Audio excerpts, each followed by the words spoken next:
Ele é quem criou as escolas de formação de oficiais superiores do Exército, inclusive. Geólogo. E a ideia é que o Ministério da Defesa seja um civil ministro da Defesa. Isso é uma coisa importante. Né? Bom, nós aqui aparece como ao vivo, só um minutinho que eu só quero confirmar o link aqui, se está tudo certo, já é para estar aparecendo ao vivo. Estamos no YouTube, isso? No YouTube, já estou passando para vocês aqui, já temos um público. Bom dia, boa tarde, boa noite a todas e todos. Eu sou a Carmela Gruni. Enquanto eu falo com vocês aqui, me apresento, eu estou passando o link aqui para a gente poder distribuir a informação, né, dessa nossa oportunidade de encontro aqui, que eu já vou mostrar aqui quem está conosco. Vocês já estão assistindo aqui na tela, que está o Cristiano Paixão, a Enea Stutz, que se pronuncia, Enea? Isso, Stutz. Professor José Geraldo, muito obrigado por estarem aqui. E eu inicio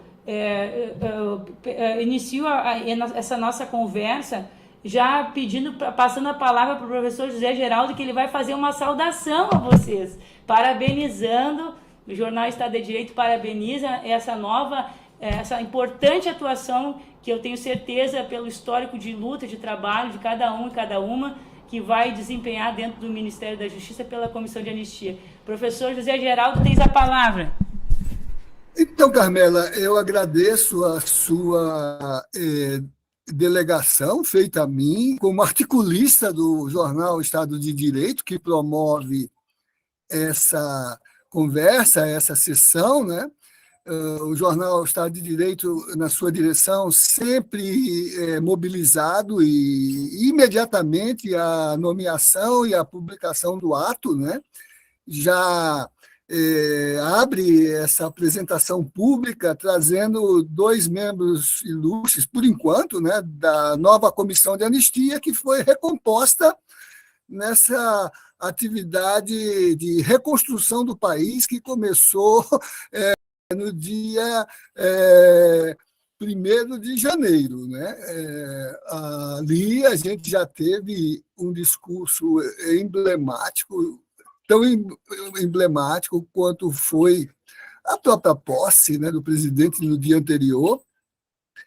E, do ponto de vista histórico, para mim, né, o que eu sempre defendo, né, a gente não perde o que já realizou como experiência do social, a gente retoma o fio com o acumulado do que em nós fica como reserva, inclusive utópica, das nossas lutas por emancipação, por humanização. Né?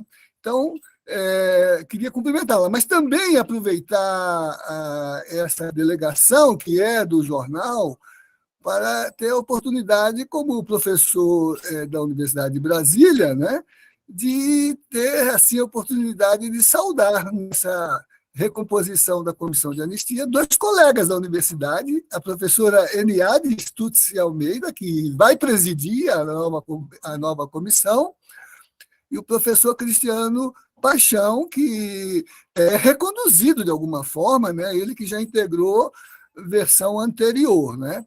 Então, eu queria também, né, de algum modo, como decano da minha faculdade, na UNB, né, ter esse privilégio de saudar os 2 colegas e, neles, a representação ética e a sua também competência intelectual, acadêmica e política para ser expressão forte de uma verdadeira comissão de anistia. Também faço essa saudação lembrando, né, que em pouco tempo, Carmela sabe, eu coordeno um projeto chamado O Direito Achado na Rua, que tem uma de suas faces na publicação de uma coletânea de temas de introdução ao direito, que desde 1987 vem seriando várias abordagens, e uma dessas abordagens foi a edição do volume 7, Introdução Crítica à Justiça de Transição na América Latina, que realizamos na UNB, na articulação acadêmica do Grupo de Pesquisa do Direito Achado na Rua, mas com o apoio da Comissão de Anistia, então instalada no Ministério da Justiça. E, por exemplo, o professor Cristiano é um dos organizadores da coleção, assim como o professor José Carlos Silva Filho, que na época vice-presidente da comissão, e também a professora N.A., que é uma autora nessa coleção. Esse é um trabalho muito qualificado de interpretação e de articulação, né, de várias abordagens expandidas do tema justiça de transição, no qual se inclui a anistia como uma das suas dimensões, né, mas em contexto comparado, contexto de América Latina, né? Então, também saudar os dois colegas autores nessa obra, né?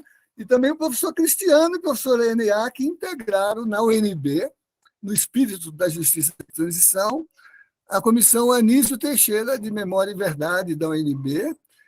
Carmela, se depois puder colocar um link para acesso ao relatório da comissão, uma peça preciosa, doutrinária, mas também reveladora do que é o processo de negação do protagonismo da política pela supressão da capacidade de ser protagonista no processo histórico pela violência contra os direitos humanos e contra a liberdade de expressão, né? Então, por todos esses motivos, eu queria fazer essa saudação animado. Vejo que no novo grupo, que é presidido pela professora N.A., que na UNB também dirige um grupo de pesquisa inscrito na concepção de Memória e Verdade, né? Tenho participado de algumas ações, inclusive defesas de trabalhos acadêmicos inscritos nessa linha de pesquisa e que tem um dinamismo muito forte no grupo, né? E também por ter encontrado na nova nominata de membros, né, pessoas com as quais, muitos autores no livro aqui também, muitos autores, outros não, mas interlocutores dessa experiência, né? E feliz porque são indicadores, né, de que estamos reconstruindo o país. Não é possível reconstruir um país sem memória, sem verdade, e, sobretudo, não é possível reconstruí-lo sem extrair da ideia de justiça de transição dois fundamentos. Primeiro, o resgate para a vida civil, para a vida política, daqueles injustiçados por regimes autoritários e regimes de supressão de direitos de cidadania.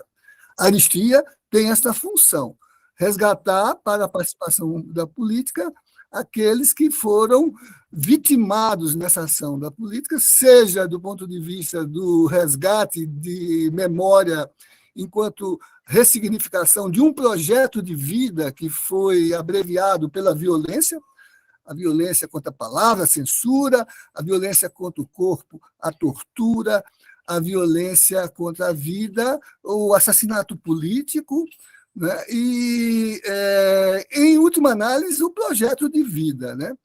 E não é possível fazê-lo sem aviltar, ou melhor, aviltando o próprio conceito de anistia, aplicando para quem quer se abrigar sob a sua proteção, sendo perpetrador dessas violências, como se tentou fazer após 64, com a ideia de conexão entre atos, o que é uma impropriedade, tanto política quanto teórica, por isso que a Comissão Interamericana de Direitos Humanos repudia essa possibilidade e a própria Corte Internacional de Direitos Humanos também interamericana, né? E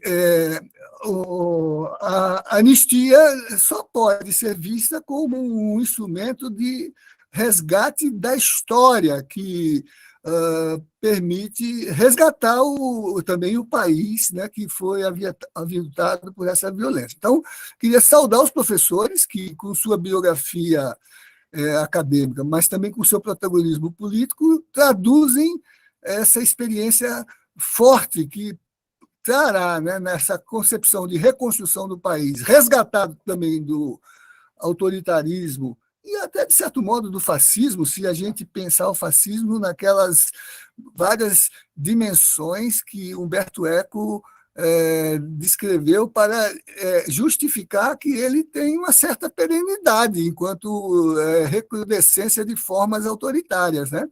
Não é só uma localização num determinado tempo histórico, ele Sim. recrudesce, né? E acho que a Comissão de Anistia traduz muito bem esse sentido, é simbólico, tanto quanto foi o discurso do ministro, tanto quanto foi todas as formas emblemáticas que tem marcado a novidade do novo. Há um novo governo, e o que há de novo nesse novo governo, né? Eu acho que a Comissão de Anistia pode ser um campo de novidade no novo, né? Sobretudo quando a gente sabe que nas tensões entre o velho e o novo existe uma área, uma zona, uma penumbra, um lusco-fusco, o Gramsci dizia lusco-fusco, né?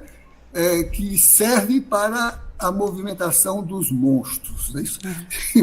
Então, a gente já assiste, né, algumas disposições de monstros, ou ao menos de expressão do autoritarismo fascista que quer migrar para o novo, né, escondendo o seu passado. E se as eleições contribuíram para separar o joio do trigo, experimentos como a Comissão de Anistia vão servir para agora separar o joio do joio. É uma tarefa forte, mas que os meus colegas, e no seu profissionalismo, né, aqueles que assumem a comissão com grande presença de cidadania no país, vão poder realizar, né? Então, era brevemente esse esforço de traduzir, né, não só o que isso representa em termos teóricos, em termos políticos, mas também em termos afetivos, né? Tenho para o tema um sentido convocatório muito forte, né? Cheguei até a integrar a comissão de anistia do MEC, quando, depois da emenda 26, ali se previa uma cláusula de anistia, né? E foi formada no âmbito do MEC uma comissão que permitiu resgatar a inteligência de volta para o campo do seu desempenho político e social, né? Sabendo que a inteligência é uma vítima preferencial de todo autoritarismo, né? Porque com ela se impede que a crítica se manifeste, né? Por isso que a universidade tem sido tão agredida nessas conjunturas, né? Então é isso, Carmela. Obrigada, professor. O senhor sabe que o quanto é importante a história. O professor José Geraldo é uma grande referência, um grande jurista, e tem uma história de afetos e de lutas com o professor Cristiano Paixão, com a professora Enea Stutz, e hoje é uma grande honra para o Jornal Estado de Direito estar tendo essa oportunidade de recebê-los aqui. Quero, então, pedir para assumir o palco virtual, né, a presença virtual, a Enea. Seja muito bem-vinda, Enea. Vou pedir para o professor José Geraldo para desligar o microfone, só permanece na sala, só deixa no mudo, para a professora Enea passar para a tela principal aqui, e assim a gente dar início no próximo passo, que é, professora Enea, parabéns por esse desafio. E, em primeiro lugar, como está se sentindo com essa importante delegação vinda do ministro Silvio Almeida? Seja bem-vinda. Muito obrigada, Carmela. Bom dia, boa tarde, boa noite a todas, todos e todos. Quero cumprimentar meus queridos colegas, professor José Geraldo, professor Cristiano. É uma honra participar dessa conversa aqui com vocês. Antes de qualquer coisa, meus queridos amigos, meus queridos companheiros, uma enorme admiração pela trajetória, pela produção de cada um, e agradecer imensamente essa oportunidade, Carmela, nesse espaço que é tão importante, tão significativo, tão relevante para a nossa comunidade, de poder discutir algumas ideias e debater essa novidade, né? Eu estou me sentindo, obviamente, muito honrada com a confiança do ministro e com a possibilidade de ajudarmos, né, nós todos do Conselho, ajudarmos a reconstruir a democracia no Brasil, porque, ao fim e ao cabo, é disso que se trata. A defesa da democracia que a Comissão de Anistia sempre fez, que historicamente fez, teve uma interrupção e agora voltaremos a fazer. A Comissão de Anistia é, antes de qualquer coisa, uma comissão de Estado, e isso é muito importante que fique na mente de todo mundo.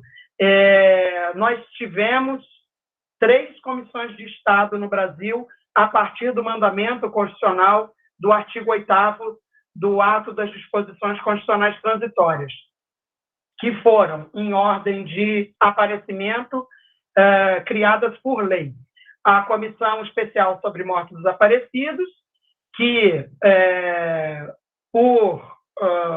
enfim, alguns atos questionáveis nesse finalzinho do ano de 2022, teve a sua existência encerrada, mas isso o próprio ministro Silvio, no seu discurso de posse, fez referência que será revertido e as providências administrativas já estão sendo tomadas nessa direção, então ela voltará a atuar como uma comissão de Estado e não como uma comissão de governo, que foi o que foi transformada essa comissão a partir da metade do ano de 2019.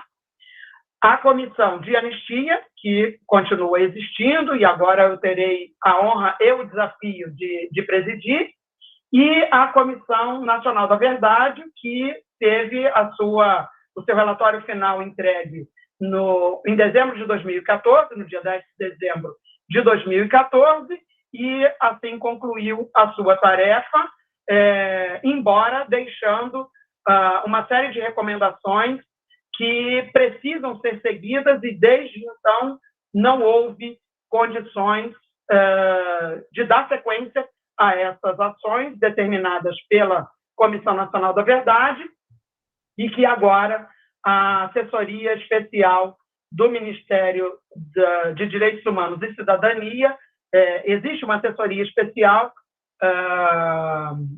protagonizada com o assessor Nilmar Miranda, que já foi ele próprio ministro de Direitos Humanos e integrou também tanto a Comissão Especial de Mortos Desaparecidos, lá atrás, e, posteriormente, a própria Comissão de Anistia, foi onde eu tive o prazer de conhecê-lo, de conviver com ele, e agora, de certa forma, ele é meu chefe, né? Porque a Comissão de Anistia está alocada nessa secretaria, nessa assessoria especial ocupada por ele. Então, é um grande desafio, porque o que se viu nos últimos anos foi uma verdadeira destruição do trabalho da Comissão de Anistia e um desvirtuamento, um desvio de finalidade, um apequenamento da Comissão de Anistia, que foi transformada de uma comissão de Estado numa comissão de governo. Então, houve uma série de atos, de atos normativos, né, de normas jurídicas de regimento interno, enfim, de portarias de indeferimento, de anulações, enfim, uma série de atos que precisarão ser examinados Eu cheguei há pouco de uma reunião lá no Ministério, onde estávamos discutindo, desde ontem eu tenho participado de várias reuniões, justamente para tentar tomar pé da situação. Isso ainda não aconteceu de maneira completa, então já antecipo aqui que não temos ainda uma data para a primeira sessão pública de apreciação de requerimentos, justamente porque ainda estamos tomando pé da situação, de qual é o status quo que a gente vai trabalhar na comissão de anistia, porque acredito que seja do conhecimento de todas as pessoas que a transição de governos não foi feita da maneira mais civilizada possível, né? Então, várias informações estão com lacunas, estão truncadas muitas vezes, e está levando um tempo um pouco maior para a gente se assenhorar dessa situação de qual é o acervo, de qual é o passivo, do que foi apreciado, e examinar a legalidade dessas decisões para poder, enfim, se for o caso, rever alguma coisa e dar conta de todo o passivo da comissão, que é a apreciação dos requerimentos daquelas pessoas que estão buscando a declaração de anistiado político por conta de perseguições sofridas com motivação exclusivamente política. Que é disso que se trata a Lei 10.559, que criou a Comissão de Anistia lá atrás, antes no Ministério da Justiça e desde 2019 no Ministério de Direitos Humanos, que ainda tem um outro nome, né, oficial, ainda se chama Ministério da Mulher, Família e Direitos Humanos, e a partir do dia 24, na semana que vem, que vai sair o decreto com essa reestruturação ministerial, administrativa, aí o Ministério vai passar a se chamar oficialmente Ministério dos Direitos Humanos e Cidadania. Então, assim, um desafio muito grande, e estou muito feliz, muito honrada com essa confiança e muito esperançosa também com a participação dos meus queridos companheiros e companheiras, que a gente vai conseguir contribuir para essa reestruturação da democracia no Brasil. Professor Enéa, eu vou chamar de professor aqui, mas pela identificação já de longos anos pela UNB, acompanhando o seu trabalho, e agora tenho certeza, tem um comentário aqui do José Melônio, que diz assim, primeiro a Eliana, ela fala assim, Enéa, você garante a recuperação histórica dessa luta e o empenho nos avanços necessários. Depois o José Meleon, mais uma comissão. Deixa eu ver aqui, tem umas pessoas. Quanta alegria, o Marconi fala, o Brasil voltando para desvoltar. O que é isso, meu Deus? Tem algumas pessoas aqui falando, dando parabéns, tem algumas pessoas que realmente não entendem. Eu queria que tu falasse, e a gente conversava isso antes, não sei se o Cristiano, de repente, daí vocês veem quem prefere falar, sobre por que as pessoas...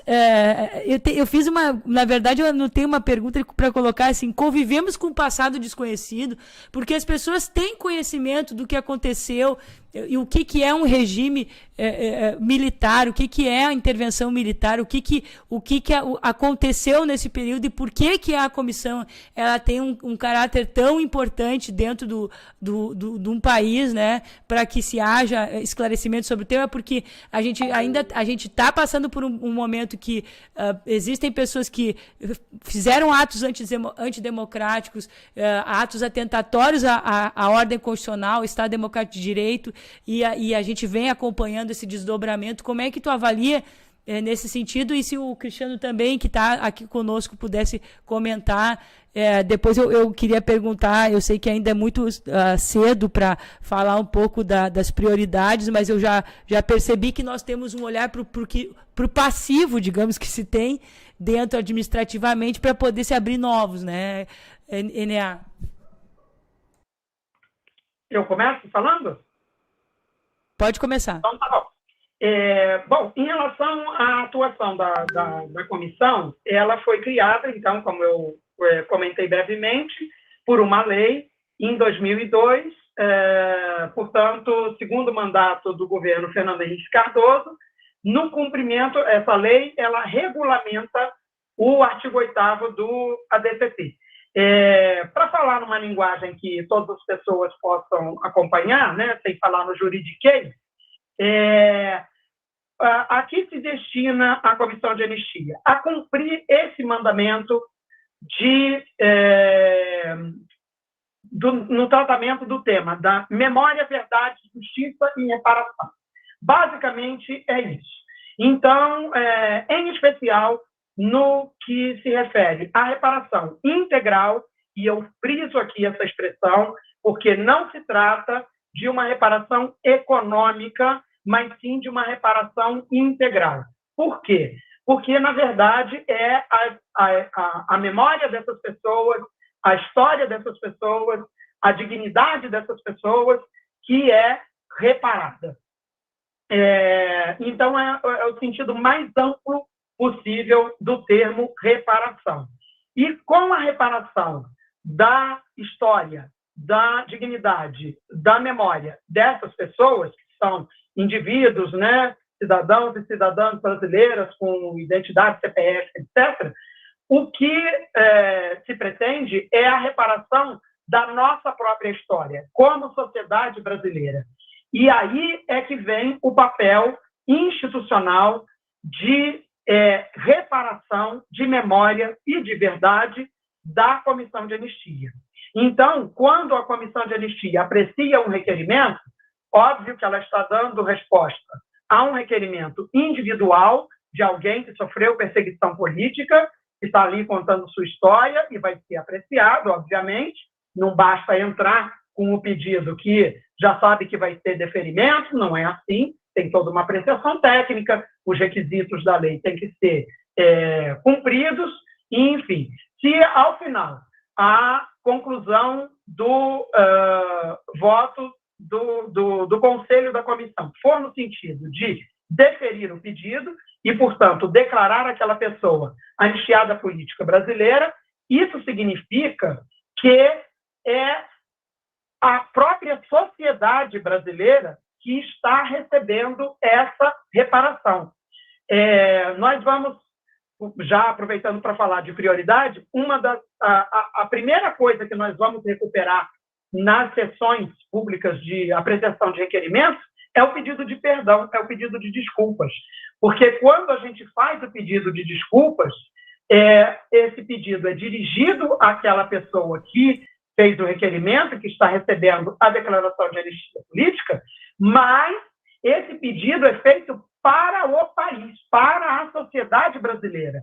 É o Estado brasileiro que está reconhecendo o papel de Estado de exceção, o papel de perseguidor, e ao mesmo tempo, uma garantia de não repetição.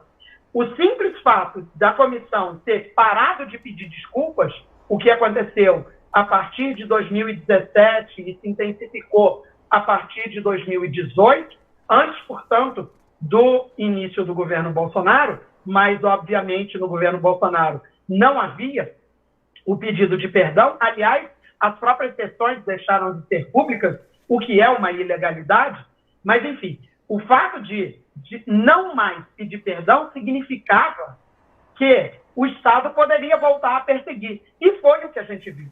Né? Foi o que a gente viu, o Estado brasileiro com arroubos de autoritarismo e ameaçando se tornar novamente um Estado de exceção. Então, é muito, muito, muito importante o Estado brasileiro, e a Comissão de Anistia, repito, é uma comissão de Estado, pedir perdão à sociedade brasileira. E essa é a prioridade zero na atuação da Comissão de Anistia na sua primeira sessão pública, que eu não sei quando vai acontecer, mas espero que em muito breve, retomar esse pedido de desculpas. E aí, vou deixar agora o Cristiano avançar aí no debate. Obrigada, professora Enea. Cristiano, pode falar, abrir o microfone. Aberto. Tá. Bom, Carmela, em primeiro lugar... Boa tarde, obrigada por estar aqui. Parabéns também por integrar esse trabalho que sai de um governo que exalta torturador, né, para entrar para um governo que está buscando reparar a história, né, os atos praticados pelo Estado. Parabéns. Obrigado, Carmela. É uma tarefa muito grande que nós temos pela frente, né? Tanto o professor Eneá quanto eu, quero saudar o professor Zé Geraldo, nossos queridos amigos, colegas.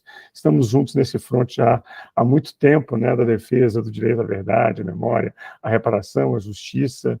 Isso é algo que nos une, isso é um elemento das nossas identidades, está está impresso na nossa história como algo muito importante. Sempre lembrando, Carmela, que foi o professor Zé Geraldo que, quando reitor da UNB, criou a Comissão Anísio Teixeira de Memória e Verdade da UNB, da qual eu fui integrante, da qual o professor Eneá foi integrante, e que foi muito importante para mapear as violações contra os direitos humanos cometidas na nossa universidade ao longo de tantos anos de ditadura. Falando agora da Comissão de Anistia, eu quero acrescentar um aspecto que eu acho muito importante e que às vezes não é compreendido quando a gente fala um pouco sobre esse trabalho da anistia política. É o fato que a comissão ela é um órgão de Estado que está concretizando um preceito constitucional. Nós temos uma Constituição democrática, emancipatória, promulgada em 5 de outubro de 88, que estabeleceu um direito à reparação no artigo 8º do Ato das Disposições Constitucionais Transitórias. E a Constituição é muito clara no sentido de dizer que tem direito à reparação aquelas pessoas que foram atingidas por atos de exceção. Ou seja, a Constituição, olhando retrospectivamente, reconhece a existência de atos de exceção no passado político brasileiro. Está se referindo primordialmente à ditadura militar que durou 21 anos. Essa ditadura fez vítimas. É uma ditadura que durou 21 anos, que matou, torturou, fez desaparecer, expulsou estudantes, expulsou trabalhadores, expulsou professores, perseguiu pessoas, interrompeu trajetórias de vida, afetou a trajetória de mais de uma geração. Porque há afetados diretamente pelo golpe, afetados diretamente pela ditadura e afetados de maneira imediata como integrantes das gerações subsequentes. Há uma perspectiva intergeracional no direito à anistia política. Então, para nós, é algo honroso participar de uma comissão de Estado que está aqui, existe como uma lei, como disse a professora Eneá, e essa lei, a 10559 de 2002, ela concretiza o artigo 8º da Constituição. Então, nós estamos aqui como comissão de Estado, digamos, realizando um mandamento constitucional, o que torna ainda mais relevante e ainda maior a nossa responsabilidade. Porque o que está em jogo aqui é a própria inteireza do texto constitucional. O que foi realizado especialmente na última gestão da comissão, é um exercício de negação da Constituição. Se uma Constituição que não se reconhece como comissão de reparação, ela está ignorando a Constituição, mas ela está violando a Constituição. E eu me recordo da frase de Ulisses Guimarães, no dia 5 de outubro de 1988, na sessão de promulgação da nova Constituição. Ele falou, sintetizou de forma muito clara, de forma muito definitiva: traidor da Constituição é traidor da pátria. Era isso que eu queria explicar, pelo menos nesse primeiro momento. O professor Cristiano Paixão, obrigada por estar aqui conosco. Professor, eu passo depois de novo a palavra para ti, mas eu fiz uma anotação aqui, que é uma questão que foi colocada bastante nos jornais, né, enfim, nos debates aqui no dia de hoje, como fica a questão da participação de integrantes da defesa, né? Como funciona essa participação, se tu pudesse explicar, professor Eneá, como é que funciona isso, para que as pessoas entendam quais são os critérios de ingresso e a composição, né? Como ela é formada. Muito bem. É bem importante essa explicação. A lei da Comissão de Anistia, que é essa 10559, ela não estabelece o número de integrantes, diferentemente das outras duas comissões de Estado. tanto a Comissão Especial de Mortos Aparecidos quanto a Comissão Nacional da Verdade estabelece, no caso da Comissão Especial de Mortos Aparecidos, estabelece não só o número de integrantes, como a origem. Então, um representante do Ministério Público Federal, um representante das famílias de mortos aparecidos e por aí vai, no caso da Comissão Especial de Mortos Aparecidos. No caso da Comissão de Anistia, não existe essa designação. Serão tantos integrantes, serão tantos membros. A única referência da lei é que deve ter um representante indicado pelo Ministério da Defesa, que aí é a pessoa que o Ministério da Defesa quiser indicar, não necessariamente um militar. Na história da comissão, sempre foi indicado um militar. Então, pelo menos uma pessoa seria de origem militar. E um representante dos anistiados políticos. Tá? Essa é a única especificidade da lei, prescrita na lei. Quantos integrantes tem que ter, quantos componentes tem que ter a comissão? Isso, na verdade, variou ao longo do tempo. Já houve época que essa composição era uma composição bastante pequena, então havia cerca de 5 ou 10 pessoas, logo lá no início, por várias razões, inclusive de deslocamento, porque eram só pessoas que residiam aqui em Brasília, enfim, e a comissão estava num momento inicial de apreciação. Depois, a demanda começou a ficar muito grande, e aí, aos poucos, também a comissão foi se estruturando melhor, inclusive com um maior número de servidores, um staff maior, e vários projetos foram agregados, todos eles vinculados ao tema de memória e verdade. Então, havia ações educativas, começaram os projetos de caravanas da anistia, e aí as sessões de apreciação de requerimentos foram realizadas em todas as unidades da federação. Eu me lembro o Paulo Abrão fazendo, né? O Paulo Abrão era o presidente, né? E nessa gestão do Paulo Abrão é que essas ações foram implementadas, e nós chegamos a ter um número próximo de 30, 28, 29 conselheiros em algum momento. Eu não saberia precisar exatamente o ano, mas, enfim, chegamos a ter um número grande de conselheiros, e isso possibilitava a realização, inclusive, de turmas simultâneas de apreciação. Então, o trabalho era otimizado, porque nós tínhamos vários conselheiros e conselheiras que podiam simultaneamente apreciar os requerimentos. Permite só uma observação, talvez só para esclarecer o público que está assistindo. É importante esclarecer que essa é uma atividade não remunerada, que ela é inteiramente voluntária. Eu acho importante frisar isso. Isso, todos nós somos voluntários. As atividades dos conselheiros sempre foram atividades voluntárias, portanto, não remuneradas, ninguém tem remuneração, e ao contrário, né? Porque como nós temos que dedicar várias horas dos dias de apreciação, e não só, né? Temos que antes estudar os processos e elaborar os nossos votos e tal. Então, ao contrário, nós deixamos de cumprir com as nossas atividades profissionais para dedicar esse tempo à atividade da Comissão de Anistia, totalmente voluntária,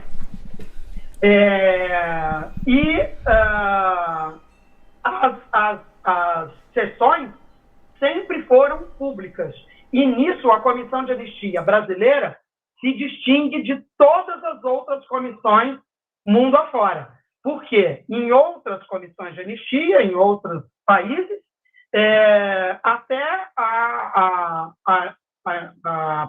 o pedido inicial, né, o relatório, enfim, a apresentação do requerimento, às vezes até são sessões públicas, mas a discussão entre os conselheiros, o debate do conselho propriamente dito, costuma ser reservado em outras comissões. No caso da Comissão Brasileira, toda a sessão, inclusive a parte de debate, inclusive quando há divergências, e o que é bastante... Pode ocorrer, pode acabar acontecendo alguma divergência. Não só pode acabar, como né? Há divergências de posicionamentos e tal, e aí os embates, tudo isso é público. Sim. É feito diante das pessoas que ali estiverem assistindo. Então, tanto nas sessões realizadas aqui em Brasília, quanto nas caravanas, todos os procedimentos são públicos. E isso é uma outra distinção que eu reputo assim, muito interessante e muito positiva da nossa comissão brasileira. Então, nós estamos começando com essa composição, que foi a portaria publicada hoje no Diário Oficial. Ainda poderemos, e muito provavelmente teremos outras designações de mais pessoas para compor, para integrar a comissão de anistia, e a ideia, como é uma comissão de Estado, que está cumprindo esse mandamento constitucional, nesse mandamento de memória, verdade, justiça e reparação, deve haver uma afinidade dos conselheiros e conselheiras com essa temática. Então, alguém que, por exemplo, faça qualquer tipo de... tenha qualquer desprezo pela democracia, ou que apregoe aos quatro ventos que, em 64, nós tivemos uma revolução ou um movimento civil, ou qualquer coisa que não seja um golpe de Estado, certamente está no lugar errado se estiver na comissão de anistia.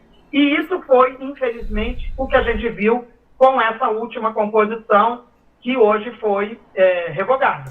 Então, não é o fato da pessoa ser militar ou não ser militar. Negar a história. É a perspectiva contrária ao Estado Democrático de Direito e a afirmação de que nós tivemos, sim, em 1964, um golpe de Estado. Houve uma ruptura institucional.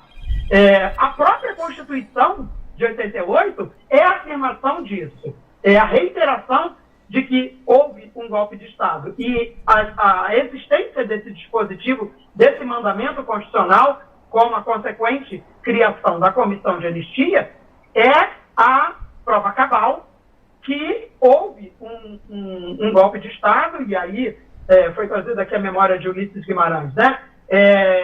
Na promulgação da Constituição, ele disse: ditadura nunca mais. Nós temos ódio e nojo à ditadura. Foram as palavras que ele usou lá naquele 5 de outubro. Então, a Comissão de Anistia está dando cumprimento a esse mandamento constitucional. Se alguém não se sente confortável com essa posição, não pode integrar a Comissão de Anistia.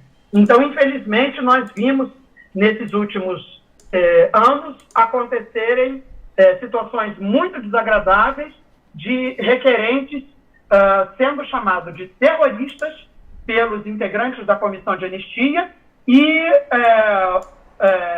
lendo nos votos dos seus requerimentos, nas decisões da Comissão de Anistia, expressões como: não, se você descumpriu a lei porque você estava lá pichando o muro, ou você estava lá apregoando abaixo a ditadura, isso era previsto como crime na Lei de Segurança Nacional, então você não teve mais do que você mereceu. Você tinha mais, era que ser preso, e se teve tortura, isso foi por sua conta e risco, porque se você sabia que isso podia acontecer e quis correr o risco, problema seu. Então, isso não se trata de perseguição política. Nós tivemos, para espanto, né, nosso, votos com essas palavras escritas. E como é que isso vai ter, isso agora vindo a nova comissão, dentro do que é possível, né, de revisão, tem como a comissão reavaliar essas decisões que são atentatórias ao que diz a Constituição, atentatórias ao que estabelece o Código Penal, de crimes contra a ordem democrática, né?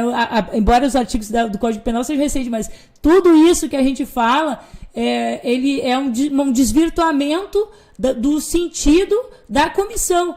Né? Como é que vocês avaliam? Até teve uma das decisões, tem a questão da presidente Dilma, que também buscou a reparação mais do que econômica, é uma questão de, como tu disse, de reconhecimento do Estado brasileiro do que aconteceu, né? Porque há uma banalização disso, né? Sim, claro, com certeza. Eu não conheço o processo específico, né, o caso concreto da presidenta Dilma, e certamente é um dos casos que eu vou ter que me debruçar, eu e todo o conselho, mas mais do que um desvirtuamento, eu afirmo que é uma ilegalidade. Sim. Esses votos são ilegais. Na verdade, eu já até escrevi sobre isso, o próprio regimento interno que foi feito em 2019 é ilegal e inconstitucional. Então, uma das primeiras providências que nós teremos justamente, nós teremos como conselho da Comissão de Anistia que nos debruçar sobre o regimento interno para poder, inclusive, balizar as nossas ações, né, os nossos procedimentos, e teremos que rever esse regimento que ainda está em vigor, né, teremos que revogá-lo e precisaremos, como eu disse na minha primeira participação, tomar pé da situação. Então, assim, quais foram os processos apreciados nesse período que a Comissão de Anistia deixou de ser uma comissão de Estado para ser uma comissão de governo, então, com a perspectiva que o último governo federal tinha da ditadura, que era uma perspectiva nostálgica, querendo que voltasse a ditadura, querendo que quase que voltasse a tortura também, e enaltecendo torturadores, e enaltecendo o período de exceção no Brasil, e isso, mais do que um desvirtuamento, é ilegal e inconstitucional. Então, não é difícil a gente rever os casos que flagrantemente estiverem enquadrados nessa ilegalidade. situação. Eu quero, antes de passar, já indo para a conclusão, e daí o Manuel também Severino, que está lá em Pernambuco, integra a comissão, fez um trabalho no museu que ele vai falar sobre isso, e daí eu já dispenso, né, a atenção, porque eu sei que vocês têm outros compromissos, mas eu só vou querer comentar aqui que nós temos simultaneamente mais de 1.500 pessoas assistindo, e eu quero agradecer a todos que estão valorizando esse trabalho, valorizando o espaço de debate e de informação através da ENEA, através do Cristiano Paixão, através do professor José Geraldo e agora do Manuel também. E a Eliana escreveu: ressalta a importância da realização das caravanas, chegando a atender tanto temáticas quanto regiões. O Marconi fala: isso dá mais orgulho da gente, vocês não recebem para ajudar nosso país dessa forma. Gratidão. E daí o Cláudio pergunta, né, se quem sofreu perseguição antes do dia 5 de outubro de 88, mas só foi licenciado em dezembro de 88, esse militar tem direito à anistia? Essa tem uma pergunta. Eu vou passar para o professor. O senhor quer falar, professor? Carmela, eu sei que o Manuel vai falar, mas eu queria acrescentar um elemento Pode que falar. ele também pudesse considerar, e, sobretudo, Cristiano e Enea.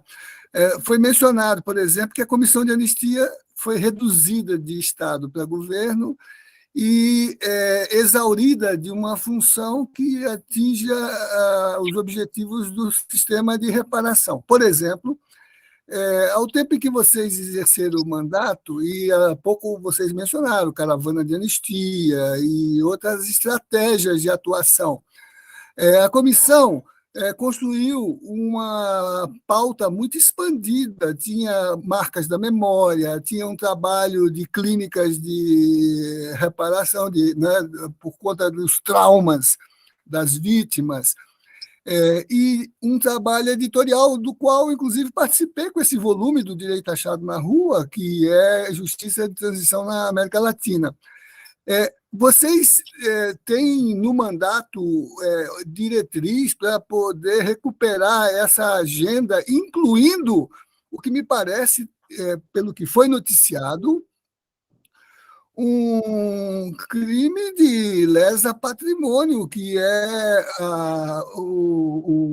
um deslocamento da esfera de guarda da comissão do tremendo acervo documental, as produções, sob o entendimento da gestão anterior de que isso não era matéria pertinente ao trabalho da comissão. Então, o Manuel talvez pudesse acrescentar algo. O que é o trabalho pertinente da comissão que não fique reduzido a uma papelização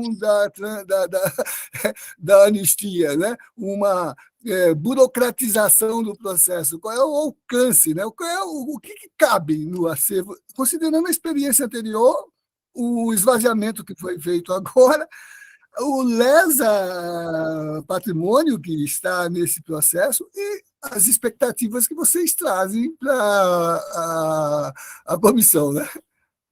Só antes do Manuel, se me permite, se você quiser também, eu posso responder isso, Carmela, se você quiser depois.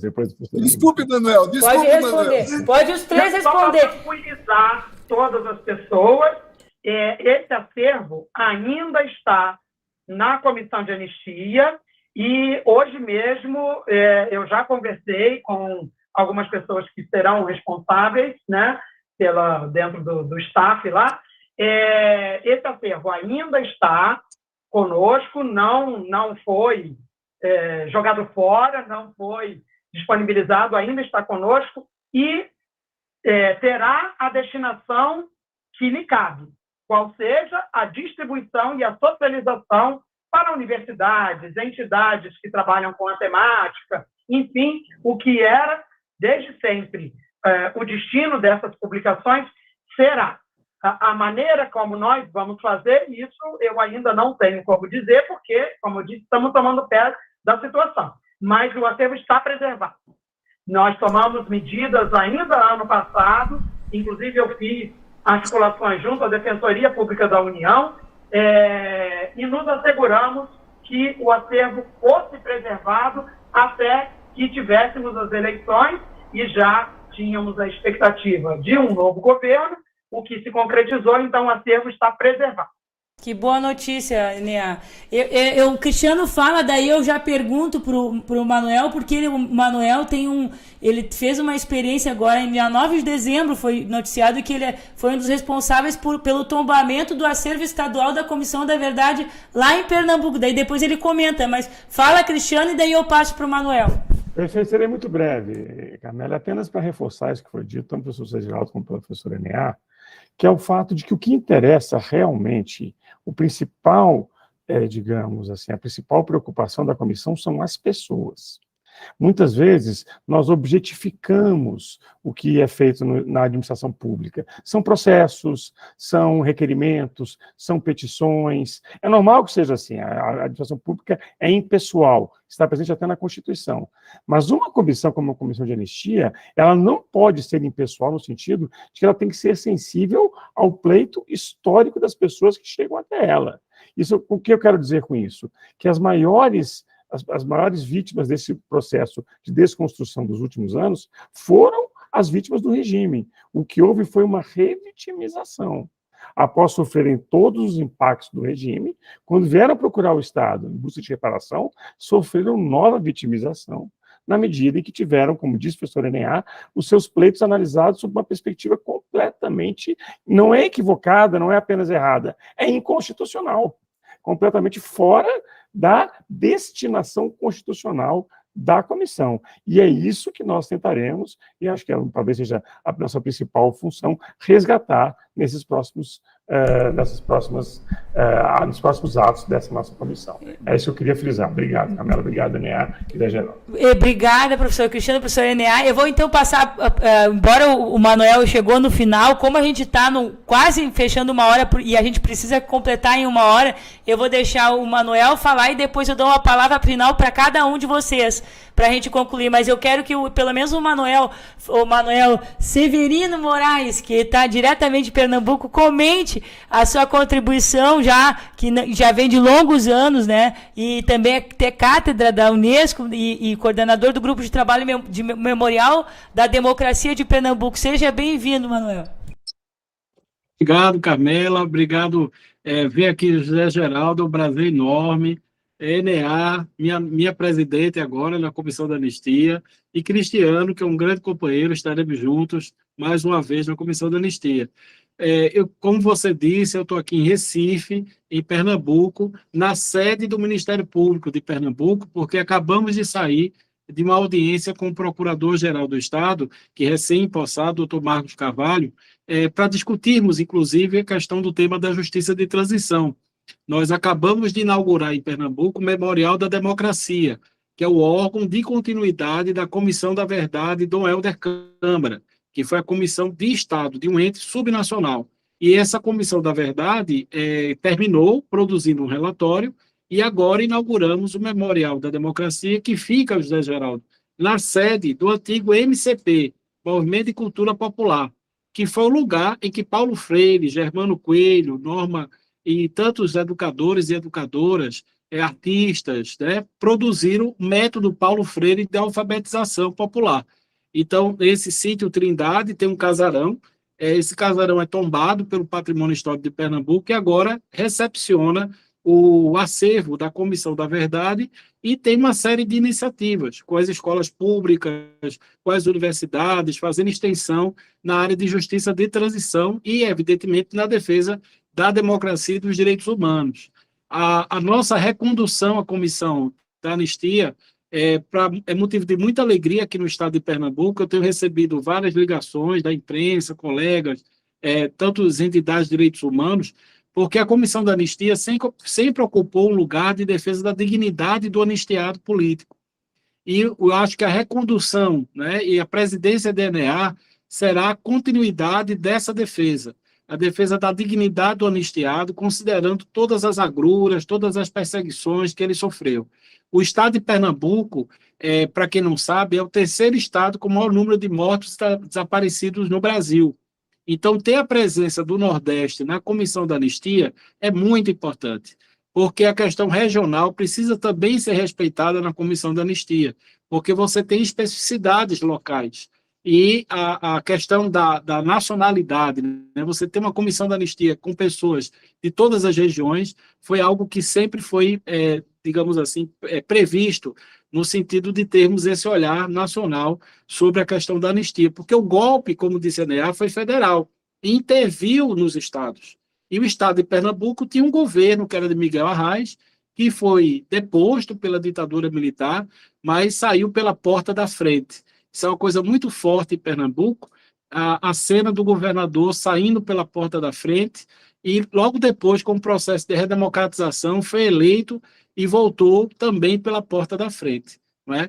Então, eu acho que agora, para concluir, né, Nea, nós estamos voltando pela porta da frente, que é pela mesma porta que saímos, né, Cristiano? É a mesma porta que nós vamos entrar. Para nós, pernambucanos, isso é um sinal de que houve uma mudança, houve uma retomada na democracia, e nós teremos um grande desafio, como disse Cristiano, de cuidar das pessoas, dos anistiados, que lá vêm buscar seus direitos, né? Mas também das políticas de memória, reparação e verdade. Para vocês terem uma ideia, e com isso eu concluo, eu fiz um balanço considerando recomendações da Comissão da Anistia, Comissão Nacional da Verdade e as comissões estaduais dos entes subnacionais. Era para existir 24 ou 25 memoriais da democracia no Brasil. E, pasmem, o nosso de Pernambuco é o 7º. Então, nós temos aí 18 memoriais da democracia, espaços, equipamentos, né, que deveriam ser construídos e que até agora, José Geraldo, não foram construídos, ou por falta de ação ou inação dos entes federados, né, ou dos subnacionais ou do próprio ente federado. O Memorial da Anistia Política Brasileira é um projeto ousado que está estacionado, parado, sucateado. E quem sabe, né, com a presidência da ENEA, com o nosso ministro Silvio Almeida, nosso presidente Lula, a gente possa, quem sabe, retomar. Aqui não é uma fala de que isso acontecerá, apenas uma expectativa de que eu, como pernambucano, toda a sociedade pernambucana, se sente muito prestigiado nesse momento em que a gente é reconduzido para a Comissão da Anistia.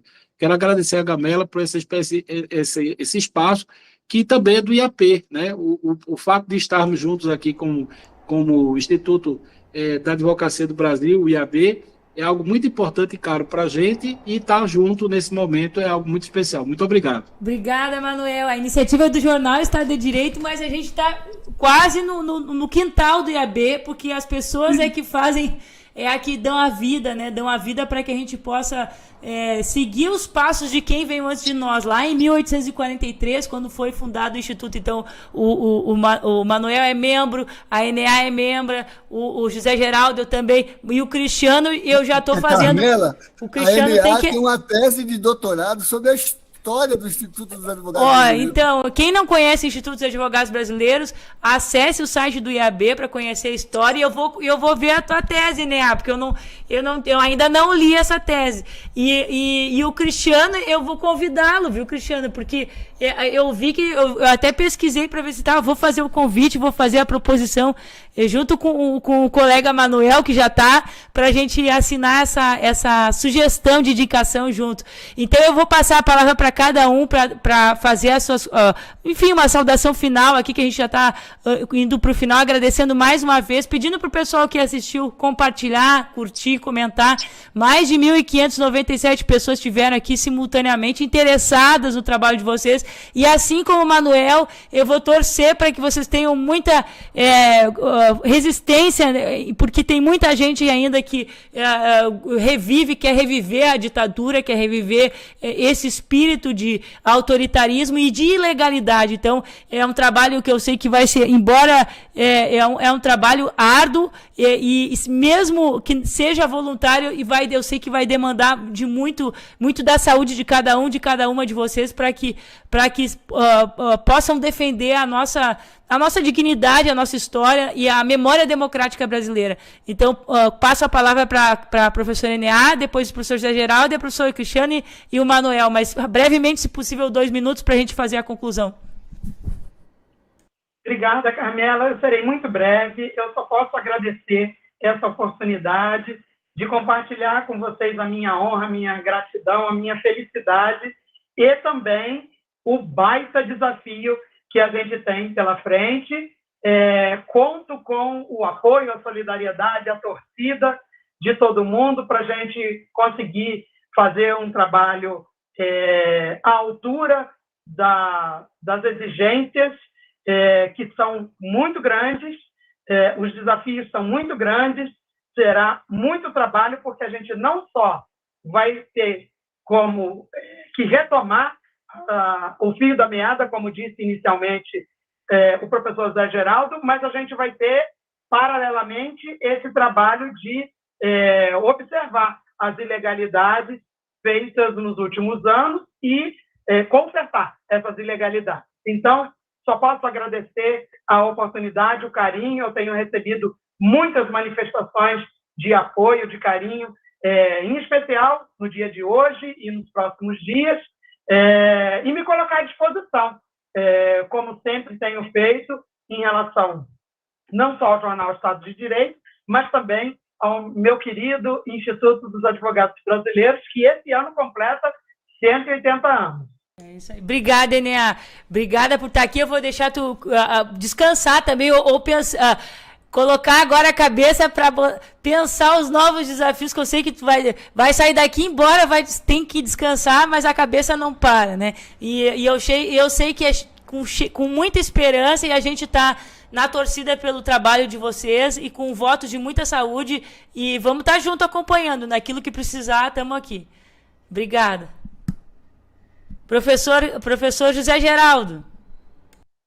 Então, muito rapidamente, uma coincidência, né? A comissão foi reconstituída ontem, 16 de janeiro, que marca, nos Estados Unidos, mas, de certo modo, no mundo todo, o Martin Luther King Day, né?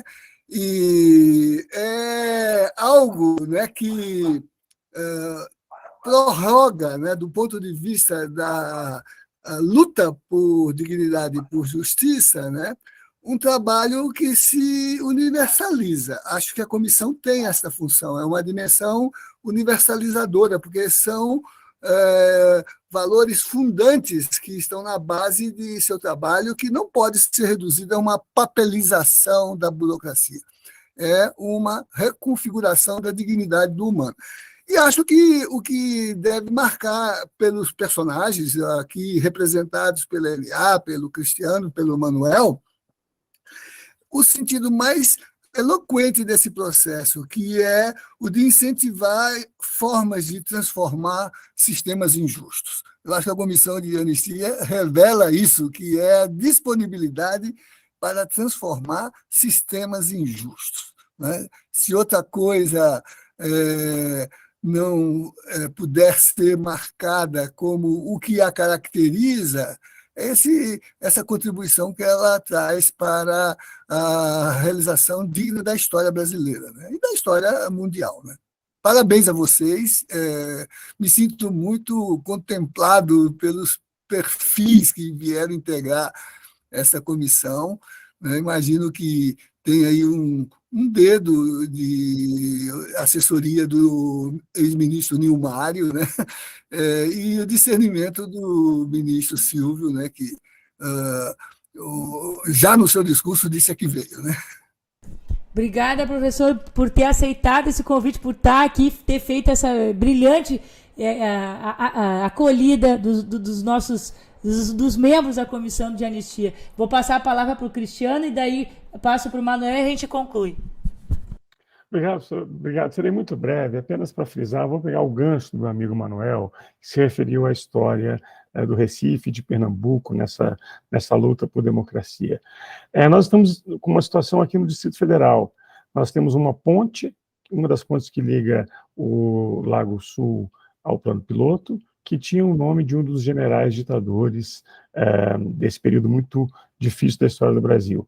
A Câmara Legislativa mudou para a Ponte Ernestina Guimarães. Depois, por ação judicial, por questões técnicas, o nome foi restituído. Depois foram feitas audiências públicas, das quais eu participei. Mais uma vez, a Câmara Legislativa aprovou o nome Ernestina Guimarães. O governador, hoje afastado, vetou esse projeto de lei, e a Câmara Legislativa, num gesto corajoso, no final do ano passado, derruba o veto do governador e manda publicar a lei dizendo que a ponte se chama Ponte Ernestina Guimarães. É fundamental que a luta por direito, memória, verdade e justiça aconteça todo dia, em todo lugar. Não é possível que a capital federal, capital que tenha o signo da democracia, da expansão dos direitos da liberdade, tenha entre suas pontes o nome de um ditador. Então, é esse tipo de luta que precisa ser travado a todo momento e da qual a Comissão de Anistia faz parte. Então, quero chamar todos e todas que estão conosco aqui a pensar em todos esses lugares públicos, ruas, prédios que ainda ostentam nomes de personagens ligados à ditadura. É mais do que chegada a hora de se transformar isso também. Era isso, quero estar sempre à disposição de você, Carmela, para qualquer evento, qualquer discussão, já participei de outros, é sempre um prazer estar por aqui. Obrigada, Cristiano. Parabéns e é uma grande honra para nós aqui. Professor Manuel. Carmela, muito obrigado pelo espaço. Eu acho que é mais uma oportunidade da gente esclarecer à sociedade o papel da Comissão da Anistia, e minha felicidade de poder compor esse colegiado com pessoas tão importantes para todos nós, e na presidência do professor L.A., ao lado de Cristiano, estar aqui com o professor José Geraldo é um privilégio enorme, por tudo que ele representa ao direito brasileiro. Então, de minha parte, essa terra também é de vocês, quando quiserem, quiçá venham agora para o Carnaval da Democracia, que vai ser muito bonito. Obrigada, então, a todas e todos. A gente está encerrando esse momento grandioso, parabenizando Enea, Cristiano e a todos os membros que compõem a Comissão de Anistia, parabenizando o trabalho do Silvio Almeida, que também admiro muito, e essa nova importante atuação que merece todo o destaque que vocês vão dar diante de pessoas que ainda não querem olhar para o passado e enxergar o que se passou com outras pessoas em regimes autoritários e os abusos e ilegalidades que ocorreram. Então, é um trabalho muito importante, muito significativo para toda a população brasileira, e o Jornal Estado de Direito agradece muito pelo privilégio hoje de contar com vocês nesse momento, e agradecemos todos que estiveram aqui conosco na audiência, mais de 1.600 pessoas. Eu tenho certeza que vocês vão agora compartilhar esse conteúdo, e aqueles negacionistas da história, por favor, mandem para eles, para que eles apreendam um pouco com esses nossos convidados que estão, de forma clara, esclarecendo os temas aqui. Um grande abraço, Enea, um grande abraço, professor José Geraldo, professor Cristiano e Manuel, um grande abraço, e até nosso próximo encontro. Fiquem com Deus e com a Constituição na mão, que ela é nosso escudo nessa luta aqui. Um grande abraço. Agora não estamos online.